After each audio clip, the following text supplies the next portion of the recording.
Okay, now the recording has started. You can enter your attendance in the chat window so that it will be recorded.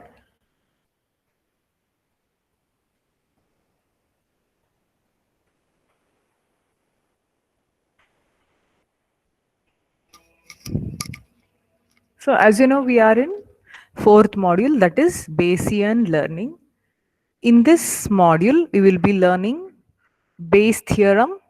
In fact, we will be just knowing what is the final formula of Bayes theorem and what is map, what is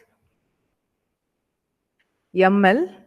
Okay, so map is maximum a posterior. Maximum a posterior is called as map, and ML is my maximum likelihood hypothesis. Okay, and how you can develop map learners? What is the theory behind it? And minimum description length principle, we have separate derivation for this, and we also have Bayes optimal classifier, and we have new Bayes learner and Bayesian belief networks. These are the stuffs. In fact, this is the lengthiest module we have in the entire machine learning subject. Okay, so two roles for Bayesian methods. It provides practical learning algorithms. As I already told, based on the Bayesian theory, we have naive Bayes learning and Bayesian belief network learning, which will combine prior knowledge with observed data. All this time we used to only take decision based on the observed data, but here observed data and previous classifications both will play the role. Okay, so it requires prior probabilities. Since it is using prior probabilities, it provides useful conceptual framework. It provides gold standard for evaluating other learning algorithms. That means how exactly the other machine learning algorithms are working, whether the working or the flow of knowledge in the machine learning algorithm to take up a decision is fruitful or not. If it is fruitful, to what extent? All those things can be measured using this Bayesian method. As we know, in ID3, we learnt about Occam's razor. So you can have additional insight about Occam's razor principle using Bayesian method. So out of this slide, we should be knowing two things. One is it is important in Bayesian learning, not only observed data, also previous knowledge. That is one important point to be remembered. And along with that, these Bayesian learning will help us for what? For analyze other Bayesian, other machine learning algorithms. Okay, so this is the Bayes theorem. I had shared you a video to know about this. So now I'll be simply telling about the Bayes theorem. So we want to check what is the probability of H given D. That means given certain amount of data, what is the probability of hypothesis H becoming true? As you know that the probability will always take up the value between 0 and 1. You already know it in your basic mathematics. Probability will always take up the value 0 to 1. If it is 0, it is not probable at all. It is not possible at all. If it is 1, it will be possible for sure. But when we say probability, the value will be between 0 1. If it is 0.5, 50% possibility, 0.75, 75% probability, like that. Okay, so I want to take up, as you know, in machine learning you will be having many kind of hypotheses. My intention of the machine learner itself is which hypothesis is having which amount of possibility, so that I can classify it. For example, we are digging the bore well.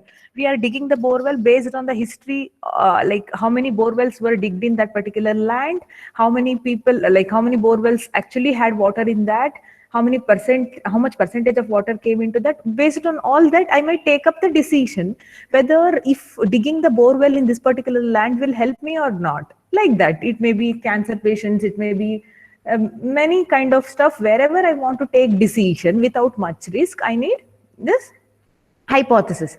So based on the data, I want to check whether this, instead of really working on it, I'm just calculating whether what percentage this particular hypothesis holds good. Okay, so as you know, we have P of H. So P of H is prior probability of hypothesis H without any support of the data. You don't have any support of the data.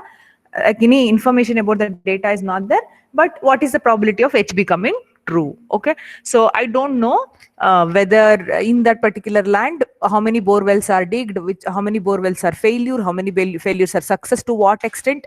I'm simply testing, and to what extent, like the geological experts are there who will check what percentage is there to get the water in underground water in that particular bore well. Okay, that is prior probability without any data. Okay, and prior probability of training data that the that particular scenario happening, what is the probability of that particular scenario or data happening? And this is probability of H, probability of that particular hypothesis is becoming true when D is there, And similarly, probability of constructing or like availability of that particular scenario for that particular hypothesis. So this is the formula for Bayes theorem. So you know the derivation about this. I had shared you a video about this. Okay, so Bayes, using these three things, I will be able to calculate this thing. Okay, so same formula from the previous slide we have considered here. Only thing is, in the video it was for A, B. Here it is for H and D, where D indicates data and H indicates hypothesis.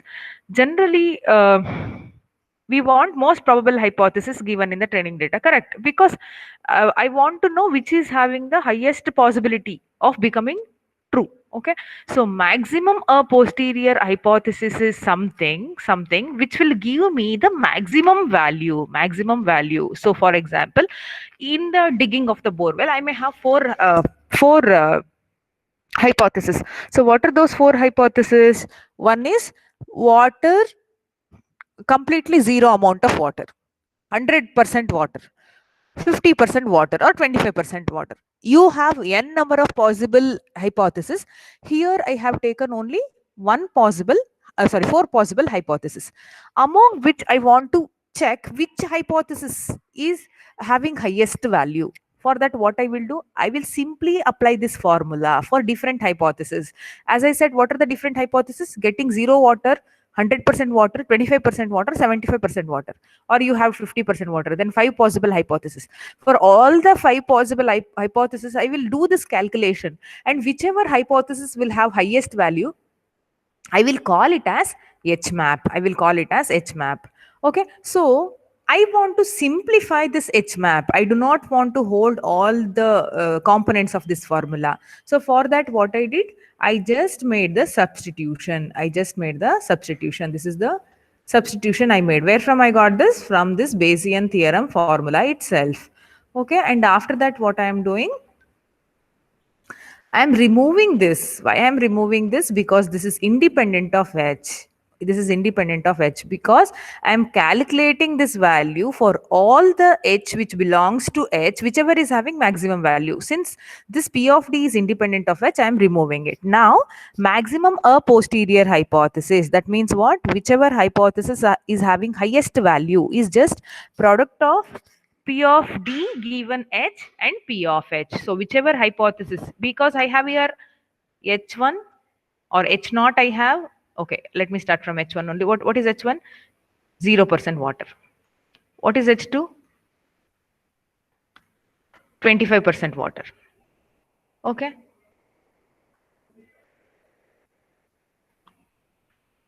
And similarly, H3 is 50%, H4 is 75%. H5 is 100%, like that. For all the hypotheses, I will calculate and I'll obtain the value. And furthermore, if we want to simplify this as a maximum likelihood hypothesis, this is fair enough for non-ML stuff. Okay, but here what I am doing is, I know that all the five hypotheses are having equal probability. Since all the five hypotheses are having equal probability, this number will be same for H1, H2, H3, H4 and H5. This number will be same. So I can remove this.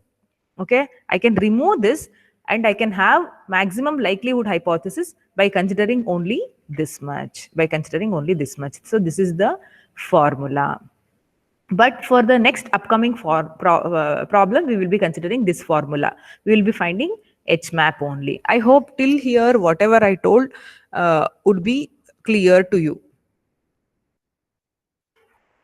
Let me know through the chat window so that I will go with the problem.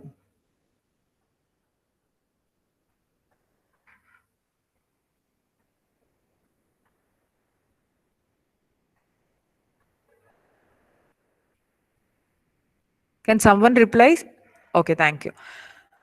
Okay, so we will be considering this particular formula.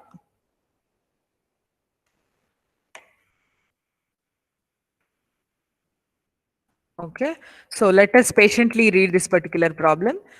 A patient takes a lab test and the result comes back positive. The test returns a correct positive result in only 98% of the cases in which the disease is actually present, and a correct negative result in only 97% of the cases in which the disease is not present. Furthermore, 0.8% of the entire population have this cancer. Okay, this is the problem given when we read it. So let me explain the problem. So what is this? If someone undergoes cancer detecting test, 98% of the time it is correct. Okay. 0.02% of the time what is happening, even though the disease is not present, I am getting positive result. And similarly 0.97% we are getting correct negative result. That means cancer is also not there, result is also negative. But 0.03% of the time what is happening, actually cancer is present but I am getting the result as cancer is not present. And furthermore, in the entire population of the world or the area or the city or whatever, only 0.8% of entire population is having the cancer. We don't know what population they are considering. It is quite generic statement. So writing this particular thing is very important. As I know, you will be easily able to write, this and this. Okay. So probability of people having cancer is 0.08. As you know, 1 minus 0.08 is 0.992. Further, we know that, see here you think this as hypothesis 1. Okay, this is hypothesis 1 and this is hypothesis 2. Okay, this will be easy to interpret this way. This is hypothesis 1 and this is hypothesis 2. So here I am writing hypothesis 1. Okay, hypothesis 1 I am writing. What is hypothesis 1? Cancer is present. Cancer is present. Okay, what is the data I am writing here? So I know that this is the one hypothesis. Hypothesis 1. 0.98% of the time this hypothesis is true. Okay, and 0.02% of the time this hypothesis is false. How do I know that? Because here it is a statement given, 98% of the cases in which disease is actually present. Okay, so this hypothesis is true only when for 0.98% of the time, and the same hypothesis is going to fail 0.02% of the time. And similarly, this is hypothesis 2. When this hypothesis 2 will be correct? Okay, when this is getting matched with the result, then so according to this sentence, 0.97% of the time this hypothesis is going to be correct. Obviously, what percentage of the time or what probability amount of the time this particular hypothesis is becoming false? 0.03. So if you are able to write this without any problem, then you can solve any problem given with this. Okay. Okay, I would like to ask if you have any doubt till here, because this is, I felt this need to be told very clearly so that you will be able to solve this. Any problem similar to that? Could you understand writing probable values for different hypotheses? Can I proceed or you have any doubt?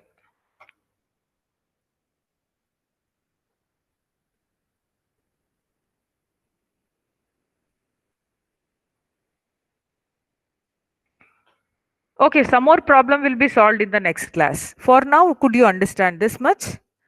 Okay, whatever the assignment I gave, that also I will solve. I will collect few more problem and I'll solve as well. Okay. Okay.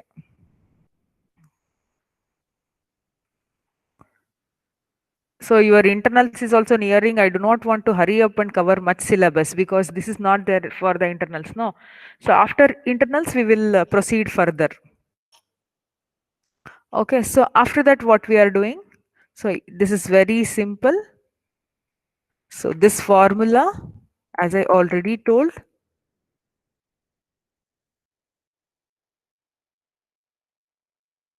P of D given H and P of H. So when I multiply these two, as you know that this will be having the highest value. So I can think that, or I can conclude that, okay, let me write so this is the formula we are referring. Okay. This is the formula we are referring. So what we will get with respect to this 0.078, 0.0078,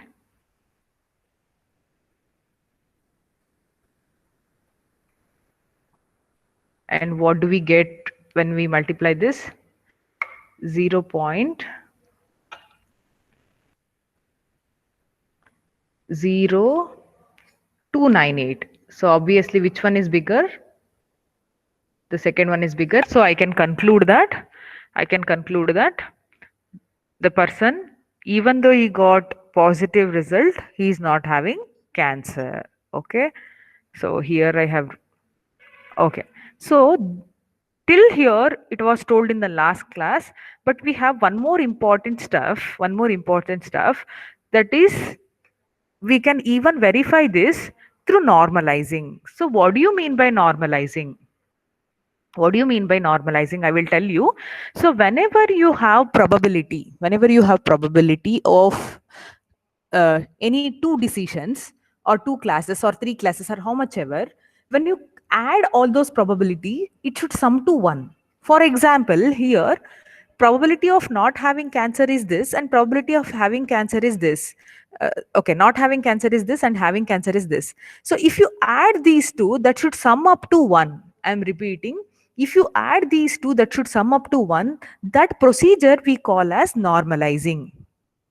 Okay. So but we cannot consider these values directly like this, but we can consider it by normalizing. So what do you mean by normalizing? So look here, uh, we have cancer. Okay.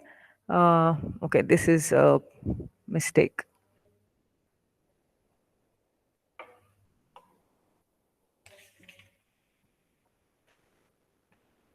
Okay, so here actually we got the positive result.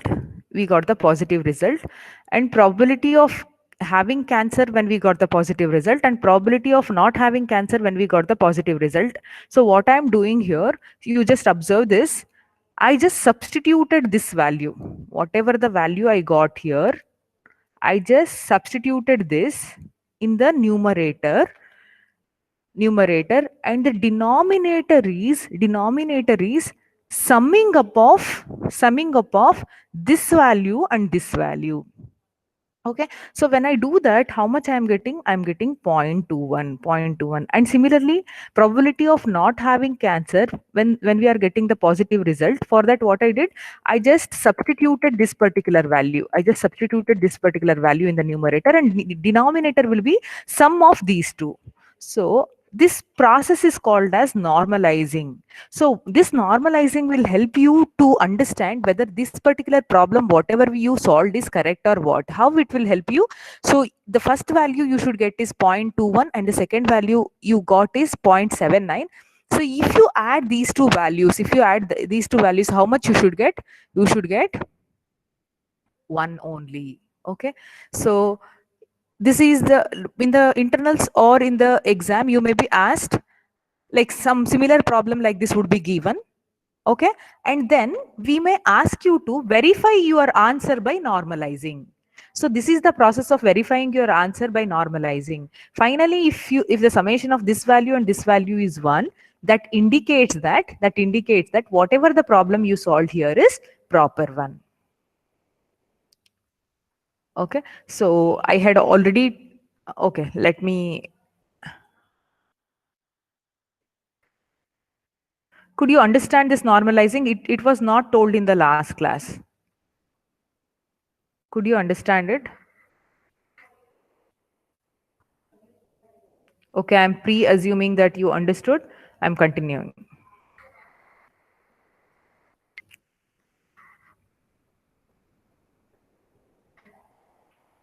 Okay, so these are the formulas we have. This rule in probability, which you have already learnt in your plus two or high school or in early semesters of your engineering. This is the product rule.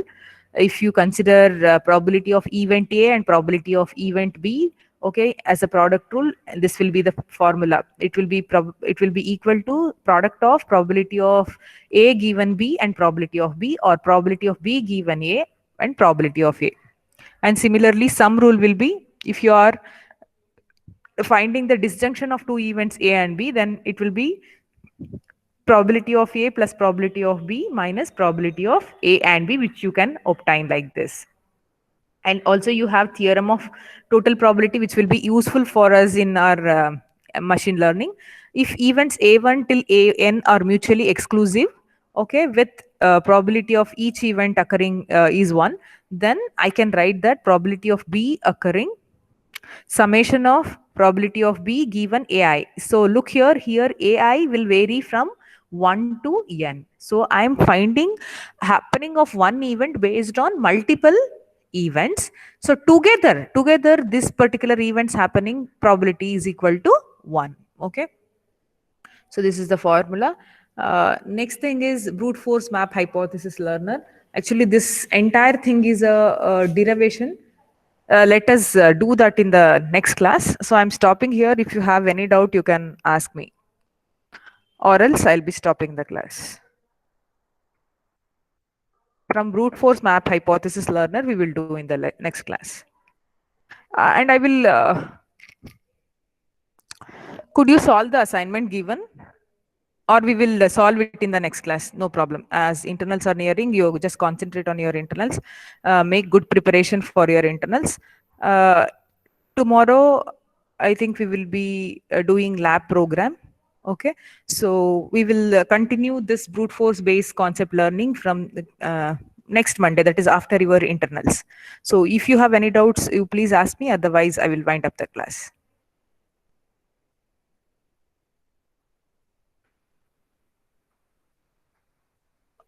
Okay, I'm stopping the recording now. I hope you have entered the attendance.